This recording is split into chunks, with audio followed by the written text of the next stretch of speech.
नमस्कार मंडळी, मी शीतल तुम्हा सर्वांचं स्वागत करते आपल्या चॅनलवर। आज मी तुम्हाला पारंपरिक पद्धतीने मुगाच्या डाळीचे वडे अर्थात सांडगे कशा पद्धतीने बनवले जातात याची रेसिपी दाखवणार आहे। ही रेसिपी मला माझ्या आईने पाठवलेली आहे। म्हटलं तुम्हालाही उपयोगी पडेल म्हणून मी तुमच्याशी शेअर करते आहे। या रेसिपीसाठी काय काय साहित्य लागतं हे तुम्ही सुरुवातीला बघितलंच। आता आपण डायरेक्ट रेसिपीला सुरुवात करूया। मुगडाळीचे सांडगे बनवण्यासाठी इथे रात्रभरासाठी पाव किलो मुगडाळ स्वच्छ धुवून भिजवून घेतलेली आहे।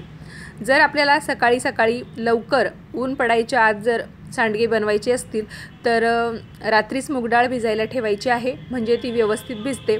तुम्ही सालीची मुगडाळ सुद्धा घेऊ शकता। आता ही मुगडाळ मिक्सरच्या भांड्यामध्ये थोडी थोडी टाकून अशा पद्धतीने वाटून घ्यायची आहे।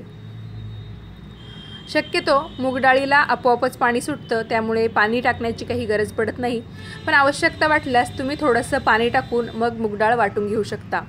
जेव्हा सगळ्यात शेवटचं मिक्सरचं भांडं आपल्याला मुगडाळीचं वाटायचं असतं तेव्हाच त्यामध्ये लसूण पाकळ्या आणि जिरे तुम्ही टाकून घेऊ शकता। मग हे लसूण आणि जिऱ्याचं जे मिश्रण आहे ते तुम्ही पूर्ण वाटलेल्या मुगडाळीमध्ये अशा पद्धतीने मिक्स करून घेऊ शकता। आता यामध्ये आवडीनुसार लाल तिखट आपल्याला टाकायचं आहे। तुम्हाला किती प्रमाणात तिखट आवडतं यानुसार या मुगडाळीच्या मिश्रणामध्ये वाटणामध्ये आपल्याला लाल तिखट टाकायचं आहे। यानंतर चवीनुसार मीठ आपल्याला टाकायचं आहे आणि थोडीशी हळद टाकायची आहे। शक्यतो वाळवणाचे पदार्थ जेव्हा बनवले जातात तर ते आपण जास्त दिवस साठवून ठेवतो तर ते खारट होण्याची शक्यता असते, त्यामुळे मिठाचा वापर जरा बेतानेच करायचा असतो।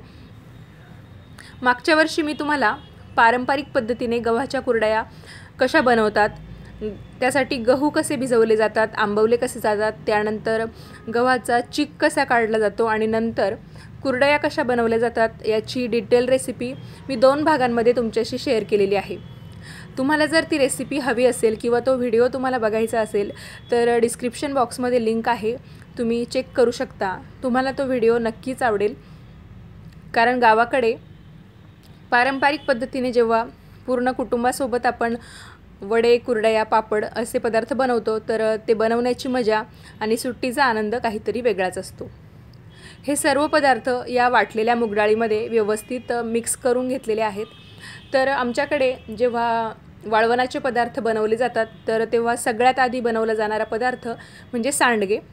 तर त्यानंतरच म्हणजे सांडगे बनवल्यानंतरच मग बाकीचे वाळवणाचे पदार्थ बनवायला सुरुवात होते, जसं की पापड, कुरडया, पण सगळ्यात आधीचा जो मान असतो तो वड्यांचा अर्थात सांडग्यांचा।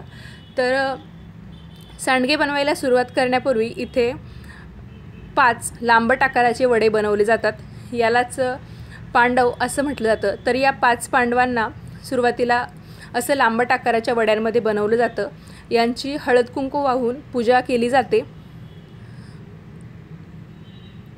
यानंतर ज्या सुवासिनी स्त्रिया असतात त्या सुद्धा एकमेकींना हळदी कुंकू लावतात आणि नंतरच सांडगे बनवायला सुरुवात होते।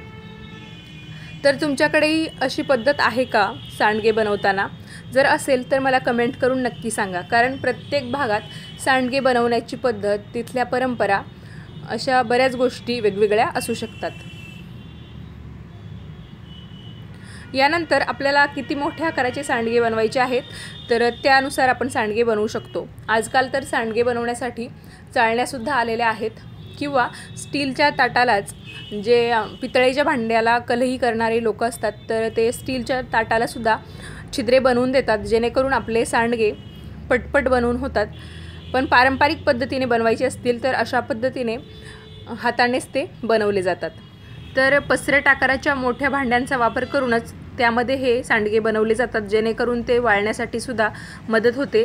सकाळी जर तुम्ही 11 वाजेपर्यंत हे सांडगे बनवले तर दिवसभराचं ऊन भरपूर असतं सांडगे वाळण्यासाठी, आणि वाळल्यानंतर हे सांडगे तुम्ही एखाद्या हवाबंद डब्यात भरून ठेवू शकता। आणि जेव्हा कधी भाजीचा प्रश्न पडतो की काय भाजी बनवायची तर ऐन वेळेला ह्या सांडग्यांची भाजी आपण बनवू शकतो।